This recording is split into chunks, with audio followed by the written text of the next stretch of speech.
Hey everyone, thank you so much for tuning in. Make sure you like, subscribe, comment, share. We've got myself, Dan Sfera, Chris Sauber, and we've got Greg Ryder on today, all the way from San Diego.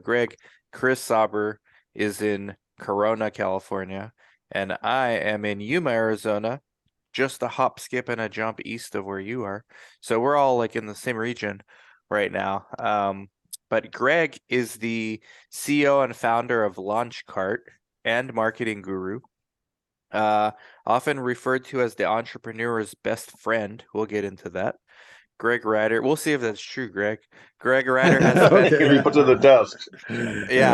spent the past 15 years coaching thousands of entrepreneurs to raise capital, market their business, and ring the cash register.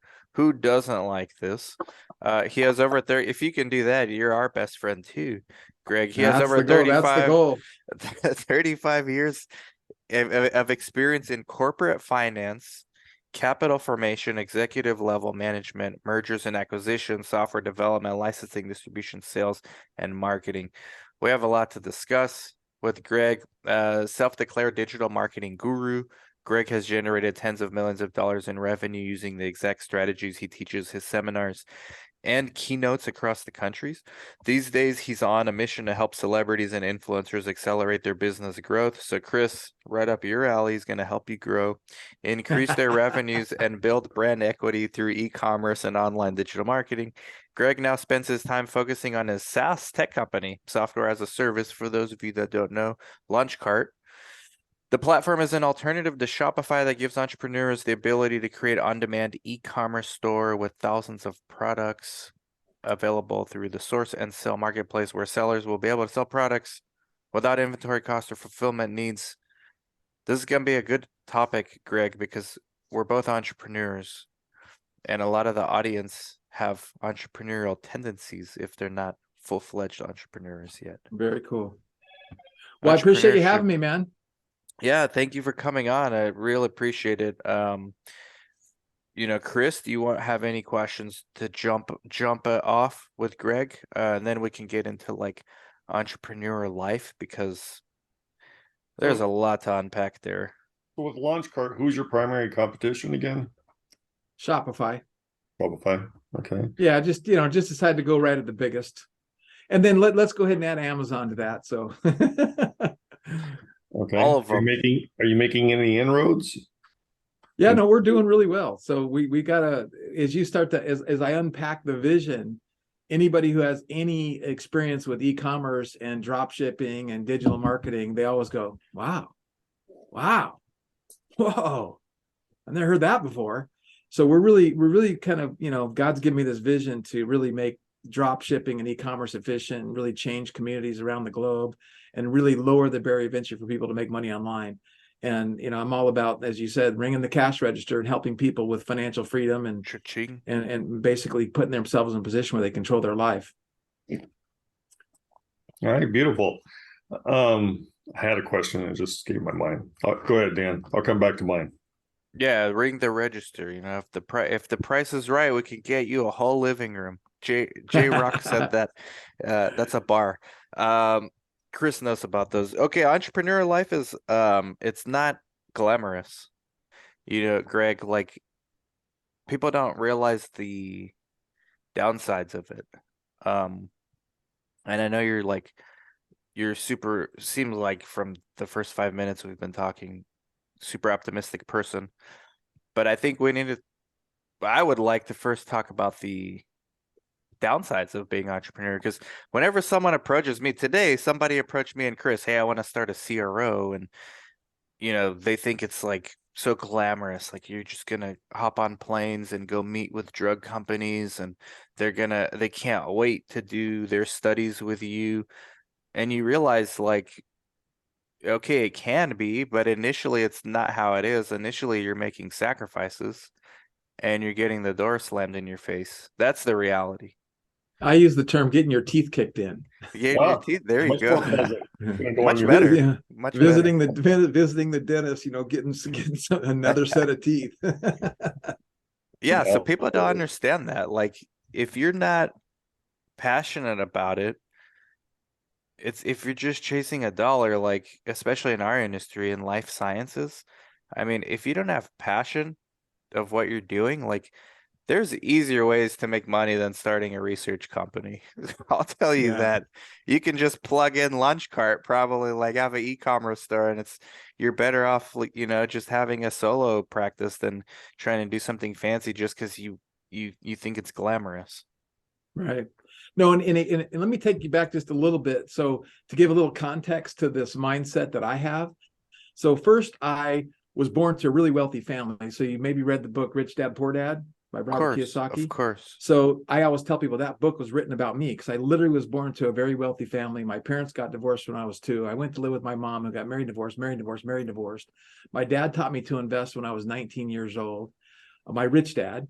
And then by the time I was 21, I had my stockbroker's license and I was making a lot of money. I read the book Think and Grow Rich by Napoleon Hill. I got introduced to Dennis Waitley, Jim Rohn, and Tony Robbins. And then I thought, what the heck? This guy's taking half my paycheck. I want to buy him out. So I went to my rich dad and I said, dude, this guy's taking half my money. I'm making 35 grand a month at 21 years old. And my dad said, well, buy him out. So I ended up buying out the guy I worked for and became hailed as the youngest owner of an investment bank in the history of the country. And that was my first big mistake in life. And I've made a lot since then. Yeah. So I raised money like the original Home Shopping Network. The guy came in my office and he's like, I'm going to start the Home Shopping Network. We're going to sell stuff on the television, 724, 365. I need 600 grand. And I'm like, God, what a great idea, right? You're going to sell stuff on the now, if you think back to the early 80s, there was 3 TV, ABC, CBS, and NBC. Cable was just coming out, and no one had ever given their credit card over a phone, right? So we believed in him, helped him get his 600 grand. And, now he's multi-billion dollars. Yeah, I call it torrential downpour economics, because when an investor believes in an entrepreneur and an entrepreneur succeeds, it's torrential downpour economics, right? You think about the billions and trillions of e-commerce that's been created because of Home Shopping Network, because one guy believed in that guy and we helped fund him and get him going. So through that whole process of investing in and backing and losing a lot, like for every deal I made money on, I lost money on 7 or 8 deals. So I literally have a file cabinet this thick of stock certificates I lost money on. So with that context, what I did when I retired from the investment banking community, I'm like, what is it? Like, why did these companies fail? Like, what is it that really keeps them to fail? And really, I boil it down to 2 significant things. It's marketing and team, right? Like if you're good at marketing and you have a crappy team, sometimes you can pull yourself out of it and still do good because you're good at marketing. And if you have a great team, and have crappy marketing, you can still kind of make it. But if you have those 2, great marketing, great team, you really can pull things out. And then there's all kinds of things to unpack underneath that. But so I kind of studied that. And so I decided, I want to say 2004, that I was going to become one of the top marketers in the world. And not that I needed to be acknowledged about that or be referred to that, but just internally, I knew that anything and everything I did for the rest of my life, I wanted to make sure that I was good at marketing. And I started studying the books and reading the books and going to conferences. And then somebody said to me, if you really want to get good, you got to start teaching it. Like, okay. So then I started teaching marketing, and I got on stages and I traveled all over the world teaching digital marketing and offline marketing. And so I was teaching offline marketing before digital marketing, then digital marketing. And I really believe that's the key to success, and, installing that profit faucet and that digital marketing. And there's all kinds of things that people get out of sequence. And I know in your industry, you guys probably have the same thing. It's like, you got to do things in a certain sequence. And most entrepreneurs don't have a clue what the sequence is. So yeah. I really believe that people want to be an entrepreneur, you better get a mentor, you better get a coach, you better pay the money, you better pay to play, you better start reading. And anymore, you don't even have to pay that much because there's so much content everywhere. You better start getting the education and having that mindset that if you're not learning, you're dying, and really learn your way to success. So Dan, you need to make a mental note of that time point, clip that out, and put that on our video ads. Yeah, I should clip that out and give it to the last guy we talked to. Yeah, that too. Because that's what I was thinking. This guy called us, and we have videos for free, Greg, on our website. Here's the blueprint. Our competitors charge like 10 grand for this guy. We put it for free. They still call us and ask us the same questions that are on the video. I can tell they haven't watched it. And then they have these dreams. So what you said is like, you have to put in the work. You have to, it's not just, I want to make money. You have to actually be passionate about learning about something new. If you're not learning, you're dying, like you said. So yeah. Yeah. No, and a lot of times if it's about the money, that's kind of like a big thing. That's a big sticking point that might hurt you from getting achieving what you want to do. You got to want it so bad, right? You got to want it so bad that you wake up thinking about it, you go to bed thinking about it, and you get up and you're like jumping out of bed to go grind it out again. And then again, trying to avoid what you were talking about a few minutes ago is I don't want to get out of my job and fire my boss to get into I become a slave to myself. Right. And again, like I'll give you an example. So I started Angel Investors Network in 1997. It was the very first angel group. Wow. Well, I don't know how to guarantee this, but I think it was the very first angel group online. I had this vision. We're going to use webinars and Zoom technology, and we're going to leverage, get investors nationwide. But I always used to coach people that, dude, the minute you take somebody else's money, the minute you say thank you and you take that money, you are now, if you're a man of principle, you now have an obligation to freaking get your ass out of bed and do what you're supposed to do and not be, and I can't, you think about all the stories of the drunken guys I invested in, go, well, I didn't know that guy was a drunk. I should have done a little bit more homework, right? All these different things and the stories that happen, but it's like, do everything you can to avoid getting investors, right? Through strategy, tactics, marketing, and things of that nature. So you can avoid investors, because once you get involved with those investors and you decide you want to throw in the towel, you can't, or you shouldn't. Right? It's hard. Sure, right? if you're virtuous, you'll carry through with what you said you would do. Right. And a good story in terms of being passionate about what you're doing is Elon Musk's story. I love his story in terms of selling PayPal and then investing every dime in SpaceX and Tesla and having to sleep on his friend's couch because he can't afford a place of his own. Right. And almost went bankrupt. I mean, he was like one quarter away from going bankrupt. Every dime. Right. Right. No, I love that term. And I don't play poker. I'm not a gambler, but that term from Texas Hold'em, I'm all in. Mm-hmm. So let me tell you two cool things. When I was an investment banker and I'm sitting on this side of the desk and you come to me and go, I want you to raise me some money. I'm a copycat marketer and I copy success, right? Because success leaves tracks. But there's a couple things that I've invented that I think are mine and I can take ownership. And one is these two questions. And the first question is I would ask people, and this question, but a lot of people ask this question, but so this one's not really mine, but I would ask people, how much money have your friends and family invested? Like that would be my first question. Like, I love your deal. Now, don't even tell me about your deal. I love your deal, but I haven't even told you about my deal. I know I love it. But what? I'm the entrepreneur's best friend. I love all deals. I love entrepreneurs. I love your deal. I got two questions for you. How much money have your friends and family invested? And inevitably, 30-40% of the people go, oh, I would never ask my friends and family to invest. And I would just immediately go, thank you very much. The door's right there. What do you mean the door's right there? You won't ask your friends and family to invest in your deal, but you want me to ask my friends and family to invest in your deal. You're out, gone, see ya. And it was over like that fast, right? Makes sense, logical. And then question number 2 was, what's wrong with your deal? What can go wrong with your deal? And just shut up, right? Because if they can't answer that and articulate, because every entrepreneur is good at selling the dream and selling the vision. I'm in love with my baby, play the music, but if you can't tell me what pitfalls you have to avoid and what you have to do to succeed and what could go wrong with your deal, you're never going to succeed in business. So I think that's the risks.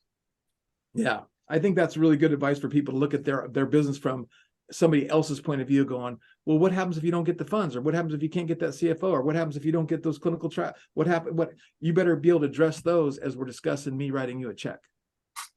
Yeah, absolutely makes sense to me. So, yes. Go ahead, Chris. What about individuals that are hyper optimistic? Is that a pitfall as well? Because a lot of those people, they don't consider the practical or the potential negatives. Yeah, that's, I think if I was to look at it percentage wise, I don't know if it's 50-50. I don't know what the percentage is. I like that. And you kind of picked up on this right away, Dan. It's like, I'm a very optimistic, positive guy. I choose to live in that world. And I've figured out how to reprogram my brain, that I've learned how to control my thoughts. And I got rid of that negative self-talk long, long time ago. And of course it comes from time to time, and I get rid of it because I really do believe that we attract, there's like the language of money, right? And it could be sales, whatever, but we either attract money, we attract business, or we repel. And typically it's with the words we speak. So, but I think the idea of your personality if you are that super optimistic guy, you better put somebody on your team that can be that person that can kind of counterbalance what you're doing. Because I think super optimism is great, but it does turn off a lot of the investment community that where I come from. Mm-hmm. Yeah, you have to be real. I used to be uh complete like optimist, didn't even want to see negative. And now I still am like super optimistic, but I've become, at least in our industry, more conscious of the pitfalls. And now I see it in other people like, hey, this person is just wishful thinking. And I think that just comes with experience and getting older. Right. No, it does. And again, you probably appreciate this too. As a guy who's coached a lot of entrepreneurs, I always have to have these conversations. I start this way. Well, let me say, I don't want to be a dream killer. Like, look, you got your dream, and I do not want to be a dream killer. But let me see if you can just, like, I need you to hear me out here, right? The minute you have to start a conversation like that, you know that it's like something's coming that's based on wisdom and experience that you better listen to. Mm-hmm. You know? I had literal conversation like a few hours ago with Chris was on. I told the guy like, look, we're not gonna ruin your dream, but I can tell you haven't been prepared. If you don't even have, you're not even putting in the effort to learn the free stuff we put out there.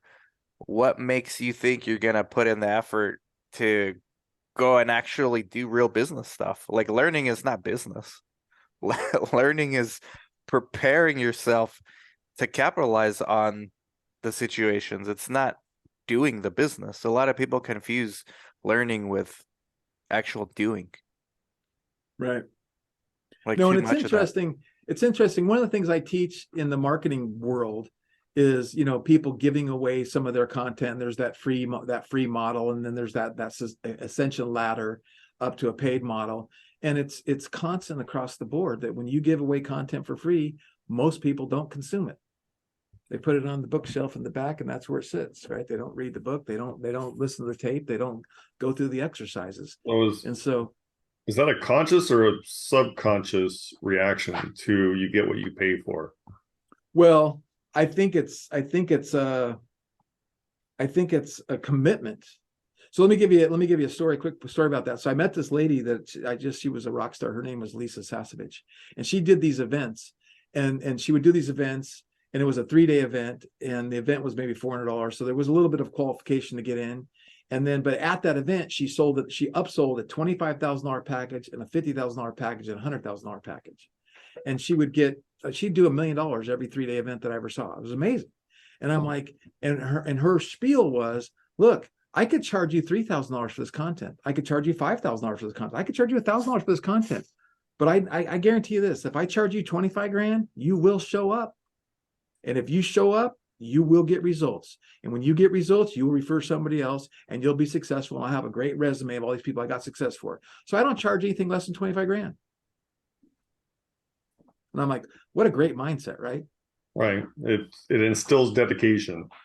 Yeah. And people are racking up their credit cards or 5 credit cards. I'll put 5 grand on each credit card, but they show up. And if you're good at what you do and you really teach people to accomplish what they want, they'll get results. And then that just feeds your business. So it's the same thing, right? It's like, and again, another example with LaunchCart. I wanted to lower the barrier of entry for LaunchCart and have a freemium model and attract millions of people from all over the world to launch on LaunchCart. And so we have a freemium plan. You can go to LaunchCart right now. You can sign up right now and you can start selling stuff right now with no monthly fee. Now I take a 3% of your sales, and we've had 41,000 people sign up on our platform with really no marketing. I haven't done any marketing yet. We're going to start marketing next year.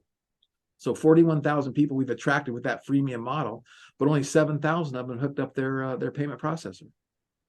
So there you go, right? So what does that tell you? Like way more people have an idea, but even something as simple as setting up a payment processor, both Chris and I, we have experience doing this. It's actually a pain in the ass to get a credit card, to accept credit card payments for your small business, especially if it's virtual. Like, but to somebody who's never done this before, they're thinking so high up in the clouds, they don't look at even something as mundane as setting up your credit card processor. That's like how long did it take, Chris? Like 5 hours, maybe. Yeah, one was at least 5 hours. The other one wasn't as painful, but yeah, it can take some. And with our system, you can do it in 10 minutes. Wow, then they're just being lazy. Yeah. No, and again, it just goes back to it's like, if they had paid money to get on the platform, they're going to finish the process and get through it. But it's just that tire kicker syndrome, the 80-20 rule, right? So, that's actually interesting. Yeah, I always tell people, like, when they have, usually it's in the life sciences industry, but we get calls where people want to start companies in life sciences, and it's not an easy business at all, even though we tend to simplify things for the sake of like our content marketing. But I tell them something as simple, like, you don't even think of this as work. Setting up a company email address. Not forget a website. That's people don't think about that either. But just a simple at whatever .com email address, like a company email with your URL.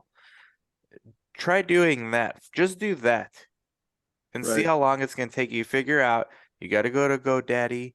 You got to figure out what plans you're going to get for email. Then you got to figure out some technical know-how of how to set it up. And it's not your core competency.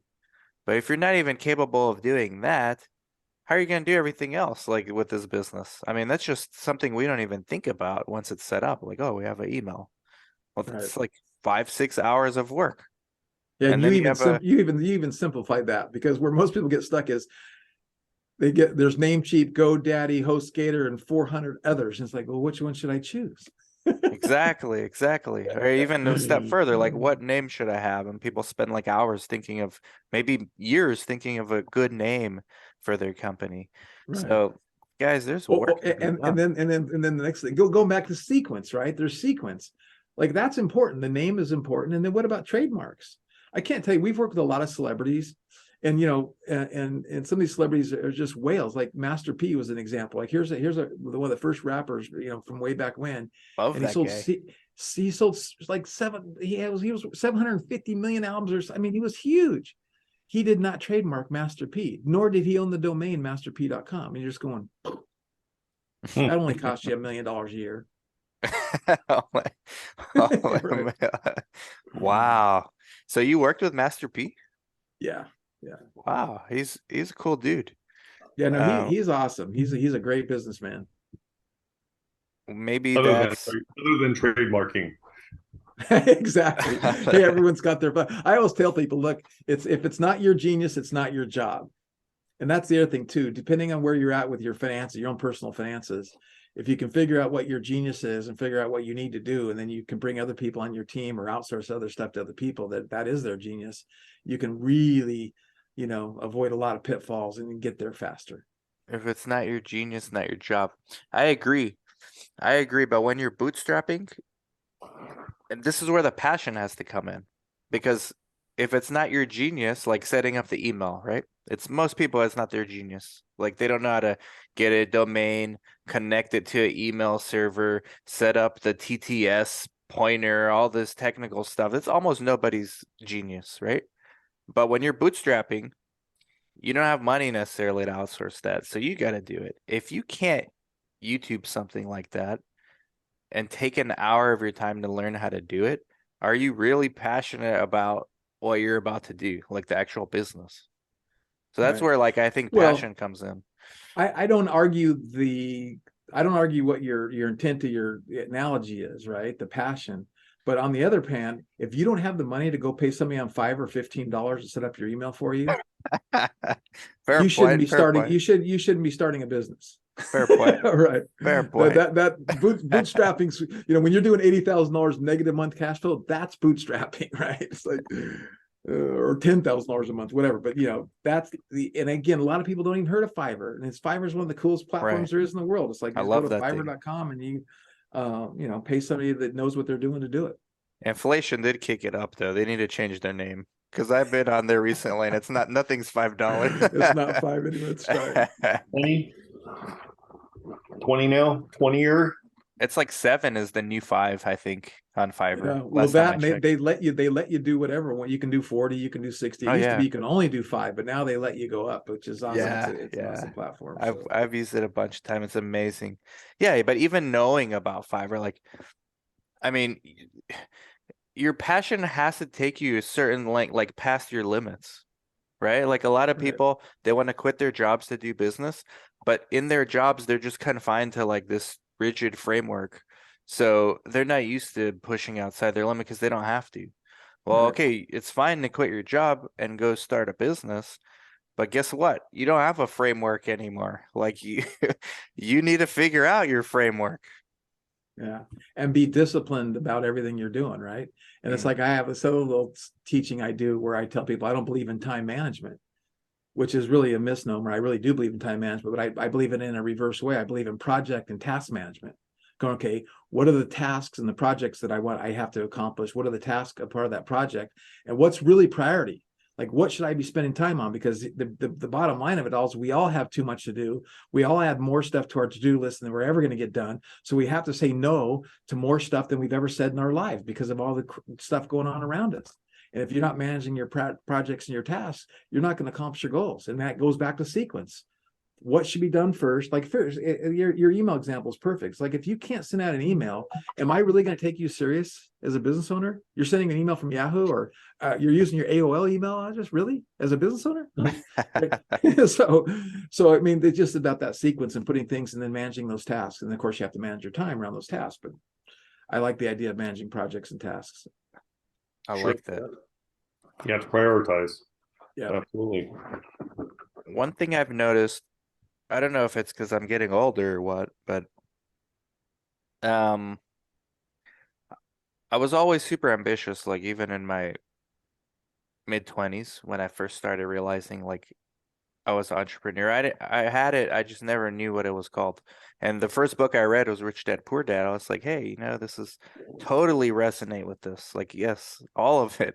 That really got me like labeled like, okay, entrepreneur. Like this is what I was. I never knew what I was. So I was chasing money like for about a decade. And then I realized around the same time I started like giving for free, like just giving free content.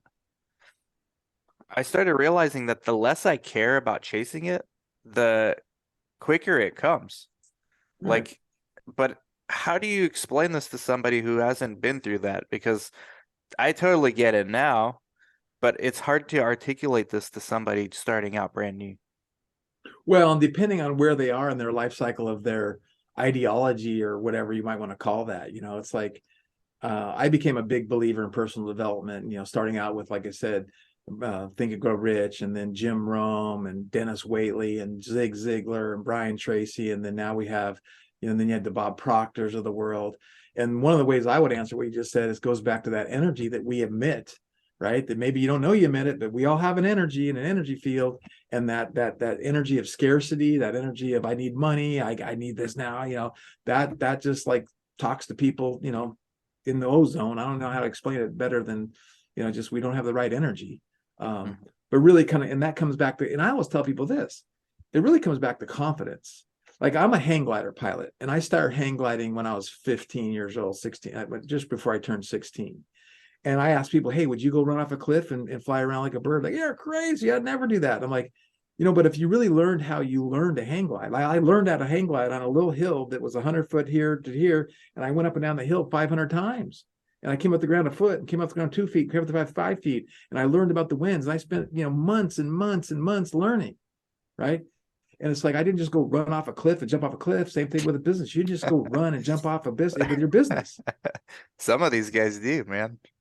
Yeah, but that confidence of getting your website built or getting your email, like if you're doing it yourself, getting your email set up and getting your website built or getting your whatever that is, those little things build up your confidence. So now you can kind of come off and portray and emit that energy of confidence as you're moving forward, which is going to help you accomplish your goals. Yeah, Chris? absolutely. Well, the thing about desperation is nobody cares for that. Business owners, entrepreneurs, investors, and specifically women. They don't like desperate guys. So Right. right? I mean, it's true. Yeah, no, that's absolutely true. It's a human phenomena. It's not an entrepreneur or an investor phenomena. People don't like desperation. Yeah, and again, it goes back to just people being aware of their energy, being aware of the words that come out of their mouth. Like, how often do you talk to an entrepreneur? Like you had a conversation an hour ago or whatever it was, and they're saying stuff. It's like, are you listening to hearing what you're saying? Right. And it comes back to that perspective of, oh, I never thought of it that way, or you don't know what you don't know. It's like, you really can't speak those things. Like when somebody says to you, well, no, I would never ask my friends and family to invest. It's like, are you kidding me? You actually said that. Yeah, what kind of risk? That's like disrespect to you. Like I wouldn't ask my friends or family, but I'm gonna ask you. I'm happy 'Cause, losing your money. yeah, I don't value you like I value my friends and family, is basically what they're saying. Right. Wow, how do you not lose your temper? That's the problem. That's what I struggle with, honestly, Greg. Like I used to be way worse too, but now I'm like a little calmer, but I still feel my blood pressure rising at times. That's awesome. I guess I think I'm glad I don't have that. I don't have that in me, but I just have never. Oh man, I could just get angry for them. Sometimes like, That's awesome. oh man, yeah, I don't know. Maybe eventually I got to switch industries, but I feel like this industry is so big, like we're only scratching the surface. And that I guess that's a segue to our next, like my next topic I wanted to talk to you about is like you reach a point where it's no longer really about the money. Like I know it sounds like cliche, and I used to not understand that either. Like 10 years ago, I would have been like, how, like if I'm watching this 10 years ago, I'm like, what's wrong with me? Crazy. But it's actually true. Like once you reach, everyone has like a threshold where they're fine financially, right? Like you may not be a billionaire, but you're fine. Like you don't need to worry really anymore. So something to me like happened where at that point, I thought I was gonna slow down. And I actually found that what motivates me is not even the money. Like it really isn't. It's the sport of doing it. Like the way I see it now is like life sciences. I'm trying like it's a personal challenge to see how much I can achieve and enjoy doing at the same. Like I want to choose projects that I'm actually going to enjoy doing and not things just for money. Because there's plenty of things I can choose to do for money that I won't enjoy, but I'll Right. make a lot of money. Definitely make a lot, but I won't enjoy. So I don't know what I'm trying to articulate, but what like do you see this as a common theme in successful people? Because I'm not saying like I'm super successful, but I feel like I'm in a comfortable enough place to where I could be choosy about what I do. Yeah. Well, No, I think that absolutely is right. And really, kind of what you're saying. And here's another good analogy, right? You're talking about what's the why. Like Hmm. like Yeah. money. If you said money is the why, I could say, well, why is money? Why?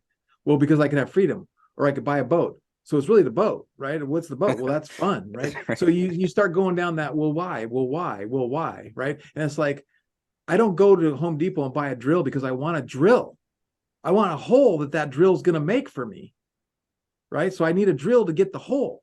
So same thing with money. Money's going to get you what? What's the why? And a lot of times it's your kids, it's your family, it's your future, it's your financial, your freedom. But there's always, you dig down to get the why, and the why drives you. And I'm like you in that regard.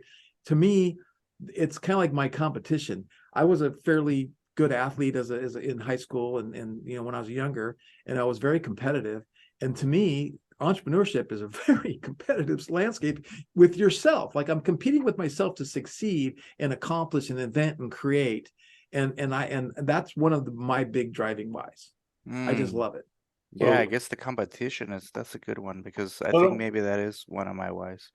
I apologize, but I don't want to derail this topic. But getting back to something you said, Dan, I think that's where a lot of people, specifically in America and maybe other first world countries, are beneficial, right? Where they can maintain their necessities, right, or meet their necessities and what's required to sustain themselves and their family, and then eventually get to a point where they can dream bigger, right? But to get to that point, you do have to be able to sustain yourself. And unfortunately, in a lot of countries of the world, that's not the case. And if you want to take another step further, not to get political, but it's one day will not be the case in this country as well. It'll be difficult for everybody to sustain themselves in just their necessities, but that's a prerequisite to be able to be in that mindset, right? If you can't feed yourself and put a roof over your head, you can't dream larger. Yeah, I agree with that. No, and I don't know if this is a good thing to do or say, but like with my kids, I talk about, look, if you have this dream or this vision, you're going to require money. So you need to go make money to do that, right? So what are you going to do for money? And then again, going back to what are you going to do for money in the meantime, Yep. right? So it goes back to just having those mentors and those people that you can talk to get some insight and find out what resonates with you and your vision and your ideology and your faith and your family and your beliefs and your values, and then try to execute one step at a time. Do you think that everyone can be an entrepreneur, and do you feel like everyone should be an entrepreneur? I wish that everyone could be an entrepreneur, because I'm one of these guys that I get fed up with our government. I get fed up with the rules, the laws, all the crap that we deal with. But Especially I don't think California. Especially in California, it's incredible. Now I'm like in a little pocket, like right where I'm officing, right downtown Escondido. No one ever shut down for COVID, so it was like in that little protected pocket. But the minute you walk out, and homeless is like. But the point is that you think about that and you go, how do we combat that? What do we do? Where do you go? And everyone's got to find their own path to get where they want to go, I guess. Yeah. Because because I mean, I feel like it's super liberating once you figure out how to work for yourself. And I think a lot of people also want that, but I think there's a spectrum, and I still haven't decided like if everyone can be. Do you think we will come to a point in our society now that everything's like peer to peer? You launched Launch Cart, which basically can empower anybody to be a merchant, right? Like, yeah. No, I don't think everyone can be. And I just think God made the world that way. There's always going to be there's always going to be the general, right? There's always going to be the quarterback, and there's going to be, and again, you think about the football analogy, going, who wants to be on that front line and be a right guard? But there's a right guard on every football team. Absolutely right? necessary. Right. So, and that's just me speaking, but I don't know why I wouldn't want to be a right guard and beat their brains out every day on the football field. But that's the same thing. And I've had people that work for me that he never wanted to be on stage, never wanted to have any acclamations. He just was there. He's my guy. He always did what he needed to do. He was always loyal to me, and you probably have some people in your life like that too. And they're satisfied. They're happy with that. And a lot of people, money doesn't motivate them. So that's the other thing too. I think, and again, more and more, I'm really starting to focus, going back to what I said the very first few minutes of our conversation about team. Okay, you need to be able to have good marketing, but good team. So how do you find good team? And I'm really becoming a big believer in these personality tests and understanding. Chris loves that. Chris loves personality tests and what kind of personality I am, what kind of personality I've hired. We tend to hire the same kind, and you kind of got to get that really rounded out personality test and people on your team. And I don't know that industry very well, but I do love the thought behind personality tests to hire and build team. Yeah, Chris loves that. I think I don't necessarily do the test, but when I interview employees, I kind of have my own version. I have like the gut test for basically it's a personality test too. It's just not very structured. It's just all in my head. But Chris loves that. Chris is all into that, right? Sure. I think you find out a lot about yourself and others. Yeah. If you can convince others to take it.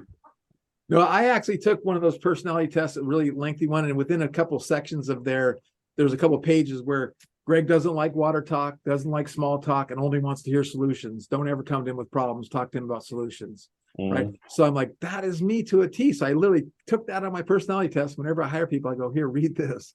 Like don't come to me with water talk. I don't like small talk. Don't want to have those things, and it's really helped. It's really helped a lot. Yeah. You learn about yourself. Absolutely. Yeah. So, It's actually a perfect segue, Chris, if you want, or go Well, ahead actually, if you were going to say something. well, I wanted to give Greg an opportunity to sell his product a little bit. And I was just going to ask because I'm curious as well. Um, so how's Launchcart different than Amazon or better than Amazon for small businesses to sell their products? Because I mean, that's where Amazon, for the most part, now resides, right? They still have their own products, but what they're really doing is selling others' products. Amazon will Right. screw you. Well, so let's draw a couple lines. So Amazon really is made up of 5 million individual sellers. Right. People like me, people just home-based business people, opportunity seekers, entrepreneurs. They source the product in China, Malaysia, Bangladesh, United States, wherever, and they go list it on Amazon. And then Amazon, but it's Amazon's customer, right? When you buy something on Amazon, it's Amazon's customer. So you really don't have a real business asset you're building there. And we're part A of my business launch cart is not really competing with Amazon. Part B is, and I'll explain that too. We're more of a competitor to Shopify. So we're just a software technology that allows you to create a website that's e-commerce enabled, right? Products, descriptions, variants, or you could just use it for people use it for selling their coaching or selling their digital downloads or, whatever that, it's a website builder is all it really is. So from that perspective, we're better than Shopify here's why we're better than Shopify, or the goal and the vision is. If you go to Shopify right now today and you set up a store, you sign up for Shopify, I tell people it's like getting this $1,400 smartphone and all this phone does is make and receive a phone call. All Shopify allows you to do is to put a product online and sell it.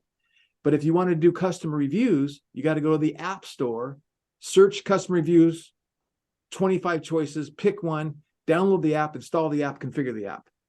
If you want to do exit pops and do name acquisition and get 10% coupon, you want coupons, you got to go to the App Store, get an app, look for an app, download an app, configure an app. Literally, the first Shopify store I launched, I had 13 different apps, and my bill came up to like $1,300 a month because I needed to have all these apps. And you think about a phone going, what if I had to go get an app you had to go and download and configure, install every app that already comes on this phone. It's crazy. So that was the first thing we did to say, okay, let's figure out what the must-have features are. How do you have an e-commerce site without customer reviews? You can't, right? You can't compete.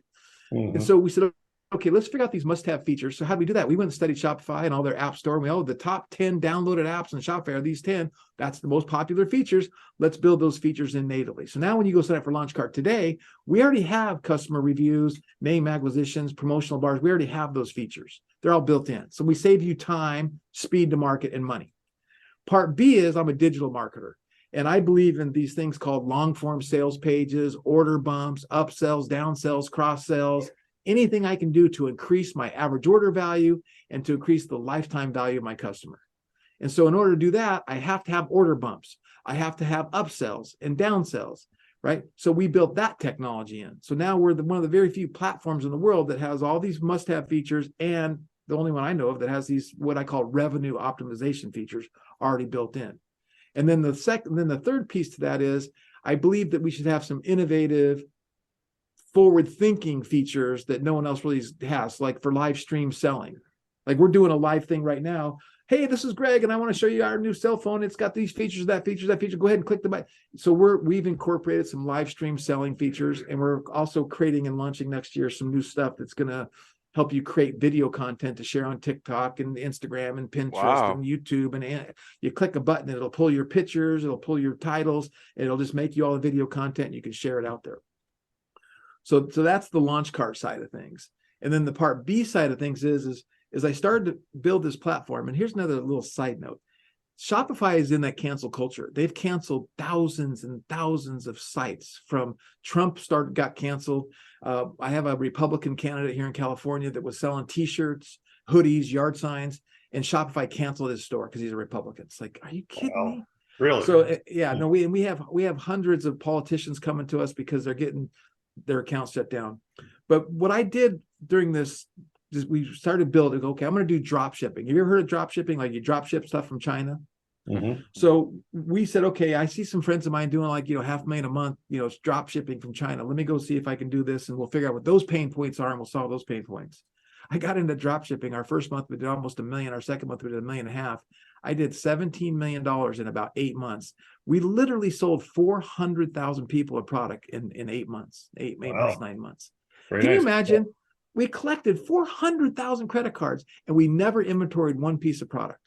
So going back to what you said earlier, this was a cash grab. It's a crappy business model, but we made money and we generated a lot of cash flow. And so I said, okay, I'm going to solve those problems. So the problems with that industry is when I was doing that, and I sold 400,000 people a product, which means I had lots of vendors. So I had lots of vendor agreements. I sold 10 of these, 100 of these, 4,000 of these, 300 of these, 3,000 of those, 2,000 of these. So I'm sending money to all these different vendors. It was a nightmare, accounting nightmare, right? And because I had money and team, I was able to do it. But no one can, most people just can't jump in. What size team did you need for that? Like we had about 45 people. Wow. So we were just rocking and doing that. So I'm like, okay, so what I'm doing is I'm creating what I called, I just filed I filed the trademark today. I'm kind of happy about that. So the source and sell marketplace. And it's what I call the on-demand source and sell marketplace. And the source and sell marketplace is a place where brands and manufacturers can upload their products, or we can download them and import them into this marketplace through EDI and all the different technologies out there. And now these products are in the marketplace. Then as a launch cart seller, you can go to the marketplace and go, hey, I want to sell surfboards, but I don't have surfboards, or I want to sell skateboards, I don't have skateboards. You go to the marketplace, go, oh, there's a skate, oh, there's Billabong, or there's Spy. Click a button, and now those products are for sale in your store. And then when you sell a product from your store, the order flows back to the brand or manufacturer through the marketplace, and they drop ship it for you. Okay, that's drop shipping with real brands. But real brands don't want to get in this business because, one, they don't get the customer data.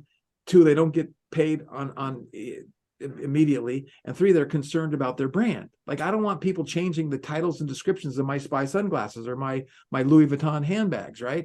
So we're building, because we own the platform and we own the marketplace, we're building technology that's going to allow the brand to say, nope, lock the titles, descriptions, prices, photos. They can't touch, they can sell it, but they can't touch anything. And then on the other hand, we're creating a banking as a service, which is the new hottest fintech thing, right? So when you sign up for LaunchCart, you're really going to get a bank account. And when you sell something from your store, you're going to get paid a commission on that product. But then the product cost, the cost of goods, is going to automatically flow to the bank account of the brand or manufacturer that's going to ship that product. So they have to worry about getting paid. So we're protecting the brand. We're going to share the customer data, and they're going to get paid instantly. No one in the world's doing that. And they won't need that's amazing. So they won't need a 45-person team to do this. Exactly. No vendor agreements. And to give you like another example, it's kind of like we're duplicating the brick and mortar model online, right? So in the old days, you're a skateboard brand, like DGK comes to mind over here in Carlsbad, Dirty Ghetto Kids. And they went to every skateboard shop up and down the coast, the West Coast. Hey, will you carry my brand? Will you carry my brand? And sure enough, every skateboard shop carried their brand. They're doing 5 or 6 million. So I'm like, how can we do that online? So let's say you come to me with, some brand that you created, and I go, well, who's your avatar? Oh, here's an example. This lady came to me. She invented this thing called the spin gym. It's like this little thing that, you sit here at your desk and you work out, you take it on the road with you, and you can do all kinds of stuff with it. They've sold 2 million of these on Home Shopping Network, but they have no online store or online distribution. I'm like, well, who's your avatar? Oh, it's 45 to 60-year-old women, blah, blah, blah, blah, blah. Imagine I could go into my database and go, oh, yeah, no, out of our 1 million sellers on the LaunchCart platform, we have 10,500 websites that sell to your identical avatar. Would you like me to introduce this product to them? I introduced it to those 10,000 people. Hey, we got a new fitness product. Your avatar might want this. And now those 10,000 people, let's say 2,000 or 3,000 sign up and they sell 10 a month. I just gave them $20,000 a month. Wow. And it's just all efficient, all point and click, no code, no coding platform. So simple to use. Simple to use. I guess left us speechless. Amazon's not a good comparison, I guess, for your product. Well, we have a book and we sell it on Amazon, right? But I guess we could also sell on LaunchCart, or if we were to start a brand, right? You could put your book up on LaunchCart. The difference there, though, Dan, would be Amazon handles the manufacturing of the book. I don't know if LaunchCart would do that, or true. Vendor on LaunchCart that would handle that for us. Yeah, no, we don't have that in place yet, but we have a number of people that have their Amazon book, and what I teach them is set up your LaunchCart store, set up your page on your LaunchCart store for your book, and then say get 10% coupon to buy on Amazon, and then you capture their email or their phone number, whatever information you want to capture, give them the coupon, and then give them the link to go buy on Amazon. So then you use your affiliate link to go buy your book on Amazon. You give them a coupon to redeem on your book, and now you've captured their information. Right. So you Because we don't communicate with know them anyone. directly. We don't know who's buying our book Right. on Amazon. I mean, Right. we have a blog where we have an email list, but there's probably some overlap, but there's probably, because Amazon's #3 search engine in the world, right? So Yeah. they got their own, they have their own people buying our book that are not in our database, Chris. And this way you're training your people to always go to your website, go to your website, go to your website, go to your website. So, Right. And again, if you have, depending what else on your website, they might see your book there. Go, oh, I want to get that too, or I want to get that too, or I didn't know they did this. So those are digital marketing strategies that we teach and we help people with. That's That genius. makes sense. That might be something we want to do with LICR or the circle. Yeah, there. with Latinos in clinical research, we have a brand it's really for everyone, but it's There's a number of products sold there, so it makes sense to centralize them all on one website, which is what Greg's. Yeah, we have t-shirts, we proposal. have we actually want to make more things. So maybe we're gonna look into launch Now, cart with as your well. t-shirts, do you use print on demand? Yeah, so I can't remember the vendor, but it's the one that YouTube gives by default. Oh, That's the vendor. that's Spring. There you go. There you Yeah, go. that's Spring. Yeah, no. So that's the other thing too, is there's a lot of your audience, a lot of people never even heard of print on demand and manufacture on demand. I have a couple things here. So print on demand, I sell a shirt, I collect the money, I send the order to the printer, they print one shirt, ship one shirt. I sell a hat, they embroider one hat, ship one hat. Mhm. I even have my manufacture on demand. Oh, the chucks. You got nice chucks. See, and I got my name in there. These are my perfect branded shoes. So Oh, these cool. they print them, cut them, sew them, glue them, ship them, manufacture on demand. There's now over 400 products in the catalogs of the companies we use that you can put your logo and brand on it. So that's what's so cool about our platform. You literally can go create your free account, Really? get your logos, get your designs, go get an account set up with these guys for free, put your logo on them, and literally be up and selling and have products for sale within. All right, we're between doing this right 24 now. hours. So As we soon could as this create is over, we're doing that. we could create like Vans shoes with the LICR logo right on the toe of the shoe. People would be buying that shit, Yeah. Chris. Yeah. Pardon my what- French. Whatever you print, there's a panel here, right? This is one panel. This is the second panel. Then the tongue is Whoa. another panel, and you just design the panels. Judy and Galindo, upload are your you artwork. watching? She's in San Diego too. Judy, go make your Latinos in clinical research Chuck Taylors. I'll show you where's my other ones? And you'll be happy with this, Greg, as you're looking for your other stuff. Chris and I are Caucasians, but the other 4 co-founders are Latina females. We had to think, because of the industry we're in, okay, say something, Greg, so that they could see. American first. Oh, this is, There you yeah, go. I like America. Very The nice. America. I did this for Joe Collins in his campaign. So it's the only shoe in the world that's got this design on it. It's freaking cool. Yeah, it's pretty cool. Chris is buying. It's in his cart right now. I actually He already was pushed considering it. buy I now. don't like high tops, but yeah, I like it. So we made a conscious decision to not call it Latinx, despite the industry we're in, which is very woke. So when we came up with Latinos in clinical research, we had 4 other Latinas join partner with us to do this, and we, it's not gonna work without them. I mean, me and Chris are 2 white guys, but they wanted to do it, and we said, all right, we're gonna start getting flack if it's not called Latinx. Are you guys okay with? Are you gals okay with this? And they're like, yeah, nobody likes that term in the actual Latino community. So we're very proud of that brand, and a lot of people in the Latino community resonate with it in research. So they'll be buying some Chuck Taylors. We got to set up a lunch cart account for Latinos in clinical research. Yeah, and the other thing, if you're using Spring, right? So Spring is another one where they're doing the fulfillment. I don't think they're giving you the customer data, are they? No, they're not giving us anything. I actually took it off because I don't like the way the logo came out on there. So we've been looking for a new place to sell our We merch. found it. Yeah, we found it. Yeah, Right Greg in. Ryder. Productive for us on a number of levels. Yeah. No, this is good too. And if you need some help, we have people that build stores and we'll help you. And we have a little community. And we Man. currently use Printful and Printify. And then we're integrating with 4 or 5 more companies in the next 4 or 5 months. And then we're going to tie in the source and sell marketplace. And so you just think about what you'll be able to do going into second and third quarter next year. And I think about people like the Surfline's an example. They have 1 million visitors a month to their website, and they know they're surfers and skateboarders.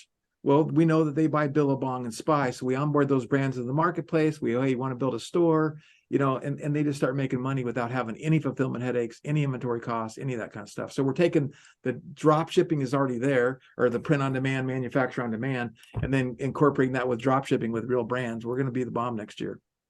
Dude, for sure. That's nice. We gotta get. I'm signing up Latinos in Clunker Research right now after this podcast is over. Greg, any good books before we transition into our fun surprise thing that you're reading now? This is what I'm currently reading, Fourth Turning. It's a must read. This is literally what we are living in, the fourth turning. Today. Mm-hmm. And for the next 2 years. I just got this book from Vishen at Mind Valley. And I just the 6 phases of the meditation method. That's something that I've never really had any interest in, so I want to try it out. And then my other friend Joe Polish, marketing guru, mentor of mine, he's got a new book called What's in It for Me, or What's in It for Them. What's in It for Them. And it's a book about how to network properly and get into a relationship with the attitude of how can I help you and how can I serve you with no, like, I don't need anything in return, right? Because I love that title. What's in it for them? Can we interview him? For them? Probably. Maybe. Awesome. I mean, I could try to make that introduction. Oh, would love it. Would love it. Yeah, no, he's the bomb. He's incredible. And Chris wants those Make America First shoes. Yeah. Joe, go Google shop Joe Collins the third. There you go, Chris. Got to support, man. Do we have an update on Carrie Lake yet? Did she win? I heard the last I heard she was going to win. The votes were coming in. They were like 75% for her, 25% for the other ones. And they were saying on the website that the current person manages the Secretary of State, that 97% of precincts reported, but really it was only 65% of precincts. Wow, reported. really? Yeah. This tells me 2 things. One, if you're running in the election, you should not be in charge of what's going on with the ballots.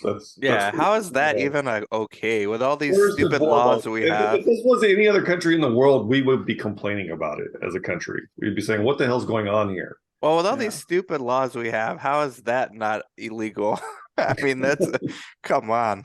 And then secondary to that would be the fact that Fetterman won. Something needs to change in our voting system. If people are going to vote for somebody that's less cognitively aware than Biden, how are people voting for this person? This person literally is almost, and I don't mean this in any disrespectful way to anybody, but this person's almost retarded. I mean, literally. And people are voting for him as a representative to the Senate. I mean, we just look like a laughingstock in the rest of the world, in my opinion. But yeah, I agree. I just don't believe it. I'm like, something's not right. It's just I don't like Oz either, but at least the man can speak and listen and can think. Yeah, at least. No, when you think about just logically, here's a guy that had a national television show, was promoted by Oprah and everybody else, and how does he not just kick ass over something like? I understand that. I don't like him. I really don't. But I don't see how you could vote for anybody else. Right. It's a problem. This man can't think. My 10-year-old daughter would do a better job than him. Especially entrepreneurs understand that. But Greg, the surprise is, these podcasts are generally longer in length. People have short attention spans. So what we do, any guest we have on, we ask them to pick a song, and then we play it on YouTube. We react to it live. So any song that you like that you think maybe we haven't heard, or maybe we have, just one that you particularly like and you would like to see our reaction, and we do it live, and then we make that a separate video with a link to the full video, because that's what sells on YouTube. People like music, so we do that. Yeah. What song sounds good to you right now? I'm thinking of George Thorogood, "Bad to the Bone." We did that one. Or Pink Floyd's "Money." There you go. I like that one. We haven't done that. I like that one. Do Pink that Floyd. one. What about Master P? I don't think Chris ever heard a Master P song. Yeah, I don't know. It's Greg not doesn't quite sound like my a music, fan of but the music. All right, so let's pick one. Which one? Which one, Greg? You're Pink the Floyd Money. yeah, Pink Floyd Money. okay. Let's do that one. Pink Floyd Money. Here we go, ladies and gentlemen. It's Greg Ryder from Launch Cart, and we're gonna react to Pink Floyd Money. Everybody go check out the full interview. It's underneath the video. It's in the show notes as well. And here we're doing Pink Floyd Money. But that might be here soon with the rates, interest rates to go.